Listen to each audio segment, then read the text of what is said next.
Good morning. It is Wednesday, the 26th of August, 2020. Welcome back to the best On Ground Weekday Kickoff. I'm your host, Pete Fairbairn, here to help talk you through 5 of the biggest stories making waves in the world of sport this morning. And as always, I'm joined by one of Australia's top journos. And today we cross up to far north Queensland, where Sydney Morning Herald and Age sports reporter Phil Lutton is live on the line. How are you, Phil? I'm very well, Pete. Thanks for having me on. I thought you'd never ask.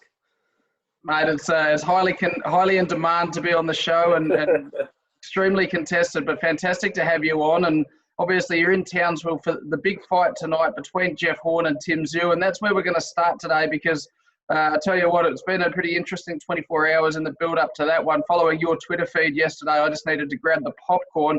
So we're going to have a look at your article this morning through Sydney Morning Herald. There's been claims of bias. We've got issues potentially with 2 of the different judges involved. Talk me through what's been happening in the last 24 hours and whether you have any concerns about the overall integrity of the fight. It had been a pretty quiet lead up to this fight, to be honest, Pete. Like, neither of these guys are sort of real trash-talking sort of extroverts. And so we sort of made our way through the press conferences on Monday. Then we get to the weigh-in Tuesday. We're all starting to hear rumblings of things going on, and it didn't take long for that to explode. The boys both weighed in, made weight, and then Glenn Rushton, who trains and sort of partly manages Jeff, just launched us an extraordinary attack, just via a press conference, just gathered us all round and said, look, he's got massive concerns about 2 of the judges. One of them is a guy called Chris Condon, who has historical links to the Zhu family, and Tim's been training in his gym. This guy was in the corner of Kostya's fight with Zab Judah. He flew himself around the world to be a Kostya Zhu super fan. He knew about that already, but weirdly enough, he known for 3 weeks and he didn't raise any issues. But what tipped him over the edge a bit yesterday was suggestions that one of the other judges, a guy called Philip Holliday, had been talking about outcomes of the fight and potential outcomes of the fight, which is a real no-no in boxing. If you're a judge, someone asks you, what do you think of the fight? You say, I can't say anything because I'm a judge in the fight. He'd been going around telling people that he's worried about Jeff's cuts, and if he loses, it could be through cuts. So he was absolutely furious. Tim Zhu's camp hit back straight away. They just said it was all a big tactic, all a big diversion because they're worried about the fight, and they're now trying to put pressure on the judges, which they have done successfully, I might add. There'll be everyone watching these guys' scorecards now, but it was something it was probably in the middle of that boxing madness as an entertainment, but at the heart of it, there are some real issues, and it's definitely not a good look to have these guys still judging the fight, and there was no suggestion at all that they would even be really investigated. So very, very strange. They were rubber stamped immediately by the WBO and the Australian National Boxing Federation. And in fact, Rushton didn't really go through with a complaint either. So very strange afternoon, but lots of fun in the fight game. Do you think, Phil, the COVID pandemic and what we're going through makes it hard to look to find other judges capable of stepping in at the last minute? And tell me quickly as well, have we found out who's going to be walking into the ring first yet? Yeah, well, I think it's going to be Tim. Tim said he doesn't really care. Tim's promoter, Matt Rose, and it was very insistent that he comes out second. But Tim, the fighter, doesn't care less. So I think he'll come out first and Jeff will come out second. Look, there's enough judges and boxing officials. They could have easily subbed out one of those guys without any drama at all. That's probably what they should have done, just to give it some semblance of integrity, and boxing obviously needs that more than ever. But as it stands, we've got those guys ringside tonight, and their cards will be watched very, very carefully. It's going to be a huge fight, of course, the biggest in Tim Zhu's career thus far, and he goes in as the favourite. Our second story today, well, it's another one here in Queensland. And Phil, I reckon you probably won't mind too much that you're away from this one because it's been a bit of a circus for quite some time. Anthony Seibold is expected to formally step down this morning from the head coaching role at the Brisbane Broncos. We don't know yet whether an agreement for the payout has been reached. He's going to speak to the players this morning and then likely to the media, but he essentially confirmed last night when he said that he tried to speak to the Broncos' largest private investor Bill Murphy tried to call him. He hung up when Seibold said who he was, and Seibold said, that's the measure of the man. I don't know the bloke. He's got nothing to do with our club other than own some shares.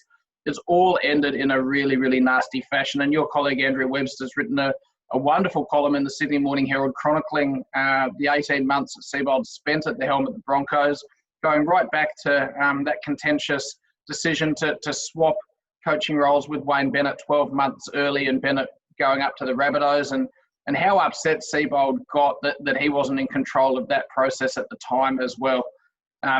This one's really, it's hit pretty heavy. Is this the saddest story we've seen in the NRL for some time?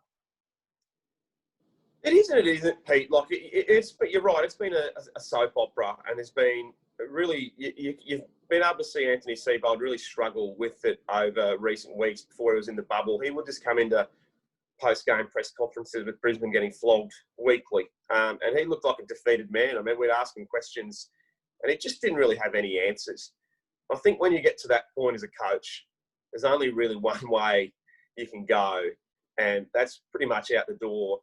There's been so many external things going on at that club that you really do feel for him. Some of those weren't in his control. And as Webby wrote in his really good piece this morning, for the chairman, Carl Morris, and Paul White, the CEO, at one point it seemed to them more important to win their power battle with Wayne Bennett than worry about what's good for the team.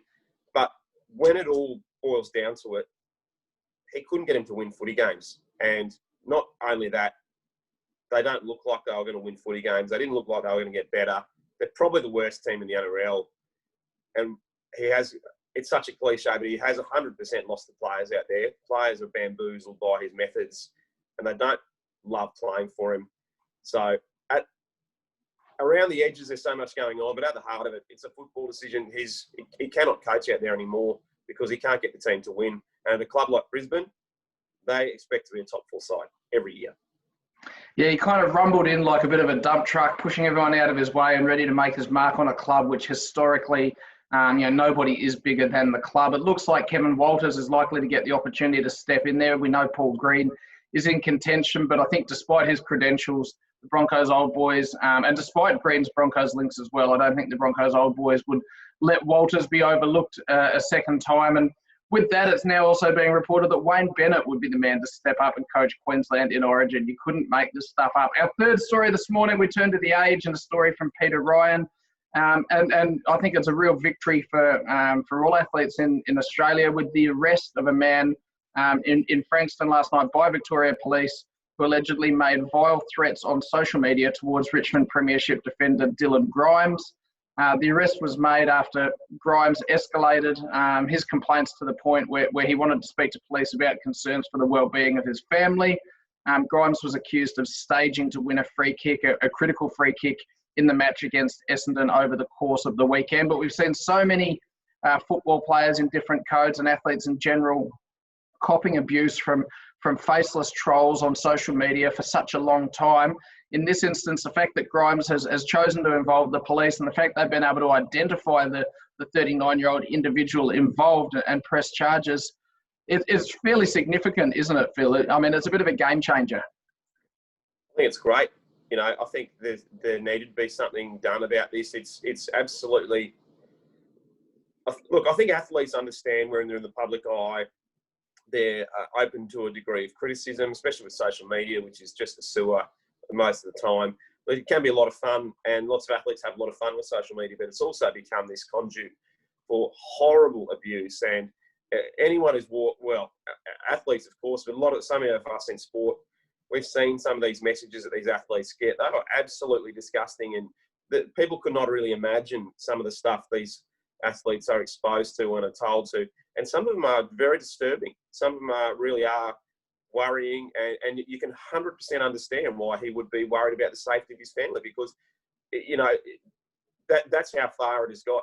I think it's really brave of him to do that, and it's the right thing to do. And I really hope people, I don't know how to stop it. I'm not sure there is a way to stop it, but maybe it'll make people just press, just pause before they send that message next time. It's only sport. I mean, let's get real. It's only sport. You don't need to be threatening people's families about it. Of course, so much of it's to do with gambling as well. which is just, it's driven by people that are betting on games, investing on games. That's probably a whole other discussion. But, you know, you talk to John Millman, great Aussie tennis player. You know, he'll pick up his phone after a match he loses or even wins. He'll have hundreds of mentions, people absolutely abusing the crap out of him for various things because their multi didn't go correctly. So I think it's a great move, and I applaud him. Well done. Yeah, agreed completely. And I mean, we see that, yeah, so many sports integrate that gambling messaging within their broadcast and have gambling partnerships. And as to your point, it's a bigger story that we probably can't get to today, but I think it's fantastic to see. Just quickly, just to reiterate, the charges against the 39-year-old man were stalking, using telecommunications device to menace, making threat to commit sexual offence and other charges. So pretty revolting stuff. Yeah, it's horrible stuff. Horrible stuff. I've actually written some thoughts about it on my LinkedIn page yesterday, why telling athletes just to get off social media isn't the answer. I didn't come to the conclusion of what the answer necessarily was, but simply that wasn't it, and that athletes should be able to you know, share their voice and take advantage of commercial opportunities presented during fairly short careers. Our penultimate story today, we return to Queensland, and fantastic news for fans of the 15-player code here in Brisbane, with Rugby Australia looking like they're planning for the first two Bledisloe Cup tests against New Zealand to both be played at Brisbane Suncorp Stadium this year. It looks like the Wallabies would be able to quarantine or go into camp in Sanctuary Cove for 2 weeks and then play the two matches on back-to-back weekends at Suncorp Stadium. Is Rugby Australia making the right call here, Phil, to get two matches away in a row at the same venue? Of course they are, Pete, because they're coming to Queensland. They've joined the rush of sport to Queensland. You know, why not? Why resist God's country for so long, mate? It's a great decision because it's a safe bet at the moment. You know, the Queensland government has done a really good job with the COVID restrictions, and while there's been lots of criticism about border closures, it's enabled Queensland to sell itself as a place for sport. You look at all the AFL teams up here, potential of an AFL grand final as well. It's going to be massive, and that would be so good for rugby, I think, to really own the spotlight for a couple of weeks, you know, in the one place. There's a great facility at Sanctuary Cove where it's mentioned in the story the Wallabies have stayed there before. They can go into a bubble there and sort of isolate. And it's a great stadium. You know, I think it's a win-win. It's obviously sad for other people who want to see Bledisloes, but certainly in Queensland, it just put rugby front and centre for all the right reasons to really own the spotlight for a couple of weeks. And you know, the sport really needs that. We're not going to see full capacity at Suncorp Stadium, and I think it's for that reason that the idea of exploring, say, Seibold Stadium on the Gold Coast or even up there in Townsville, the new stadium, weren't necessarily further explored because the capacity, the reduced capacity makes that less economically viable. Just a quote here from Queensland Tourism Minister Kate Jones. She said, "Sport is a huge industry for Queensland. It supports thousands of jobs and pumps millions of dollars into our economy each year through our tourism industry. While the government's focus remains on Queensland's health response to the pandemic, we're always keen to secure more content that could support our economic recovery strategy." So fantastic news, as you say, for Queensland fans. Now it's just a case of trying to get off the mark with 2 wins in a row. Wayne Smith and the Australian bringing us that story. And our final story today also comes from the Oz, from John Stenshalt. And this is one that I was reading some of these quotes yesterday afternoon as they came through, and I was a little bit taken aback by how brutal Seven West media boss James Warburton was with his comments regarding Cricket Australia's need to urgently come up with a reasonable outcome to satisfy broadcast partners this summer. Of course, talking about scheduling challenges for that sport, both from its domestic products, including the Big Bash League, but also its international summer schedule still slightly up in the air. Warburton told the Australian that Seven was deeply unhappy with Cricket Australia being unable to deliver a calendar of matches for the upcoming summer, and the prospect of having to telecast the Big Bash League devoid of Australian national team players and international stars. I'm just going to read one more quote here for you, Phil. At the moment, you pick up the paper every day and you read 4 or 5 different things. You've got the Australian T20 and one-day captain saying one thing. You've got the coach saying another. You've got BBL franchises talking about no international players or more grade cricketers. We could send the cameras down for free to telecast grade cricket. We paid a huge price for the rights. We need to understand very quickly what the season is. Phil, is James Warburton's comments reasonable here, or does the international nature of cricket and the pandemic we're currently struggling through present unique challenges to scheduling, and he simply has to be patient. Both, I reckon, and this really reminded me, really shades of when Channel 9 went on the warpath with the NRL, and everyone sort of raised eyebrows and saying, you know, why is this network, you know, playing this out in public? We're seeing it again here. Seven's obviously, you know, just like all the other networks, they're under the pump financially, and they want answers, they want some certainty, and there's also talk of potentially reduced fees for Cricket Australia as well. So we're seeing the same thing that we saw in the winter codes play out now in the summer codes. I can understand their frustration because it is a huge investment, and broadcasters, I said the same thing about the NRL at the time, broadcasters have a stake in it. They need to have a seat at the table, and I can understand why they want some answers. On the flip side, cricket's harder than the other games because of the international nature and just trying to find places to play. You can't just play in a park or a paddock. You need a cricket pitch, and you can't play 5 games of cricket in 6 days on one cricket pitch. So there's a whole bunch of different things happening here. But I do think Cricket Australia really needs to get this speeding along, because we're into September now, and this is going to come at us very fast. Don't forget, there's a bunch of stuff on this summer. There's hopefully lots of tennis as well. Not much golf, but it's a very, very cramped end of the year, and Seven wants to know what they're paying for. Cricket Australia perhaps a little bit unlucky in that the other major sport with the same broadcaster is the AFL, who did manage to pivot so quickly, did offer that real seat at the table for Seven in regards to what this year's season would look like, and then of course negotiated an extension to their broadcast deal. So on the one hand, you have a sport who, through the broadcaster's eyes, really handled the situation front on and came to an amicable result really quite quickly. It's pretty tough times for cricket. Hopefully we will see a resolution there nice and soon. Phil, it's been fantastic to have you on the show.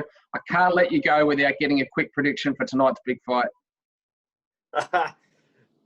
Look, I've been really impressed with Jeff up here. He's looked as good as I've seen him for a long time. I hate making fight predictions, but put it this way, he's going to take a power of beating. So I'll lean to Jeff over 10 rounds. And if Jeff weren't to win, would this be the last time we see him? Or even if he does? No, if he wins, he'll fight again. He could retire if he loses tonight, no doubt about it. You know, he's done a bit in his career now. He's pretty light. He hasn't actually fought that much for a guy his age. But, retirement will be on the table for him. But I think he'll get over the line. There we go. Well, he's been a fantastic ambassador for Australia, and he's been wonderful to watch, and that's going to be really, really fascinating to see. Tim Zhu, the son of a former great of the sport here in Australia, of course, Costas Zhu as well. That's going to be wonderful to watch tonight. Phil Lutton, thank you so much for coming on the best on-ground weekday kickoff. It's been great to catch up. We'll see you again tomorrow. Cheers.